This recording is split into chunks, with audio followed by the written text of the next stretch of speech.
হে everyone, চলে এসেছে নতুন মিনি ব্লগ নিয়ে। এই দেখো, গনু দাদা আমার রেডি প্রায়। 27 তারিখ গণেশ পুজো, আর শুধু কালারটা করেই কালকের মধ্যে ডান হয়ে যাবে। তো তারপরে এখানে চলে এসেছিলাম, মা একটা ছোটো গনু দাদাকে নিল। ঘরের যে ছোটো গনু দাদা, ওটা কি হয়েছে, নষ্ট হয়ে গেছে, তাই মা বললো একটা ছোটো গনু দাদা নতুন নিয়ে যায়, একবারে গণেশ পুজোর দিনে প্রতিষ্ঠা করে নেবো। তো এখানে রেড কালারটা দেখায়নি, রেড কালারের ধুতি পরে আছে সেটা নিয়েছিলাম। তারপর ওখানে চলে এসেছি নাড়ুগোপালের জামা নিতে, উনিও নতুন জামা পরবে। আর এই জামাটা দেখো কি সুন্দর, এতে মাকে বলছিলাম আমাদেরটা পুচকু বলে তাই।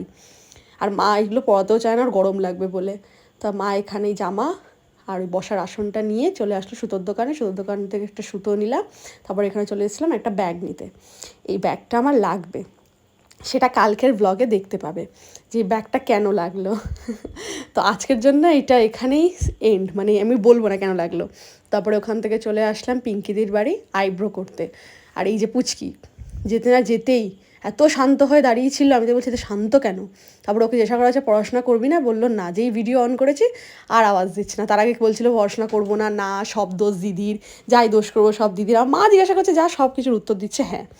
তারপরে ওখান থেকে বেরিয়ে চলে আসলাম, মায়ের তুলসী পাতার দরকার ছিল, অনেক কটা দোকান খোঁজ করছিল পাইনি, তো ওখান থেকে আকন্দ ফুলের মালা নিয়ে তারপরে এখানে চলে এসেছিলাম দোকানে একটা ফেভিকুইক নিতে। তারপরে এই দোকানে একটা দরকার ছিল, কী দরকার ছিল ভুলে গেছি সেটা, এটুকু টাইমের মধ্যে ভুলে গেছি। আর সুন্দর মাথা। তো তারপরে চলে আসলাম বাড়ির রাস্তায়। তো দেখা হবে নেক্সট কোনো ব্লগে, টাটা।